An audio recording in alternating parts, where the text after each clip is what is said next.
اب ہمارے ساتھ ہمارا قابل بھائی روشن بھائی ہیں. روشن بھائی پیشے سے پترکار ہیں اور بہت دور سے آتے ہیں. یہ ان کی چاہ ہے کہ ہمارے بچے پڑھ لیں. السلام علیکم. سب سے پہلے تو میں جتنے ہمارے بزرگ اور بھائی یہاں کھڑے ہیں میں ان سے مخاطب ہوں. دیکھیے ساری باتیں تو نعیم بھائی نے بتا دی ہیں, عارف بھائی نے بتا دی ہیں. جو سب سے اہم بات ہے جو ہم اکثر جو ہے جس کی طرف توجہ نہیں دیتے وہ ہے ہمارا مذہب. دیکھیے ہم اسلام کو ماننے والے لوگ ہیں اور یہ خوش قسمتی ہے کہ اللہ نے ہمیں مسلمان کے یہاں پیدا کیا گیا ہے, کیونکہ مسلمان کے یہاں پیدا ہونے کے بعد آپ کے اوپر کچھ فرض ہیں, ان فرضوں کو نبھانا ہے اور آپ کو ایک مقصد دیا ہے اللہ تعالیٰ نے اس دنیا میں جب آپ کو بھیجا ہے تو وہ صرف مسلمانوں کو دیا ہے, لوگوں کو ہدایت دینے کے لیے. اگر آپ روزہ نماز بھی کر رہے ہیں, سب کچھ کر رہے ہیں, اگر یہ چیز نہیں کر رہے ہیں تو کچھ کام نہیں آئے گا.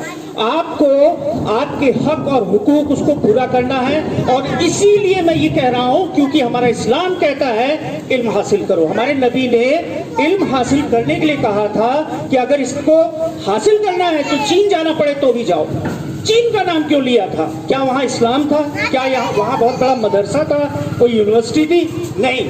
اگر آپ لوگ تھوڑا بھی جانتے ہوں تو عرب سے چائنا جانے کے درمیان راستے میں بہت سی مصیبتیں ہیں, جیسے کہ گرم ریگستان ہے, پہاڑیاں ہیں, جنگل ہیں, وہاں پہ بہت جنگلی جانور ہیں راستے میں.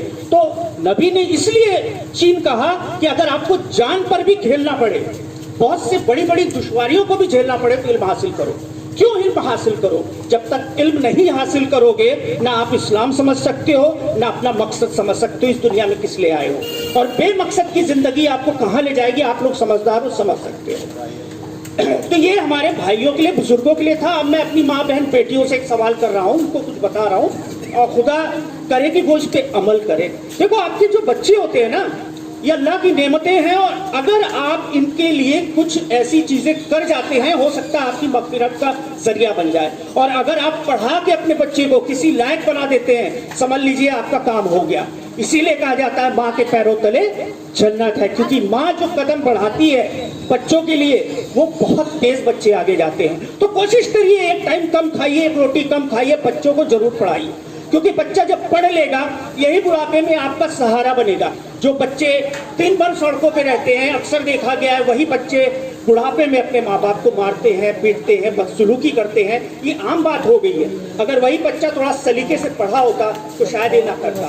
اور ایک چیز اور ہے, یہ پڑھا کر آپ یہ مت سوچیے کہ میرا ڈاکٹر بنے گا, انجینئر بنے گا, یہ بنے گا, وہ بنے گا. کم سے کم وہ انسان بن جائے گا, یہی کیا کم ہے. اور ایک چیز جو نعیم بھائی بار بار کہتے ہیں کہ بھائی پیسے کی وجہ سے پڑھائی رک گئی, یہ سراسر غلط ہے. بالکل صحیح بات ہے. دیکھیے بہت سے پروگرامز ہمارے سرکار کی طرف سے بھی ہے جہاں پہ بھائی وظیفہ دیا جاتا ہے. بہت سی ایسی سنستھان NGO ہیں وہ سہایتا کرتی ہیں. ہم لوگ بھی اسی مقصد سے آئے ہیں. بہت سے بچے ہیں جن کو پڑھانا چاہتے ہیں ماں باپ نہیں پڑھ پاتے, اور بہت سے بچے ایسے ہیں جو پڑھنا چاہتے ہیں ماں باپ نہیں پڑھا پاتے. تو ہم دونوں طرح کے لوگوں کے لیے ہمیشہ تیار ہیں اور انشاءاللہ دعا کریں گے. اگر آپ کو کوئی بھی پرابلم ہے ہم لوگوں سے آپ مل سکتے ہیں, ہم کوئی نہ کوئی ذریعہ نکالیں گے انشاءاللہ.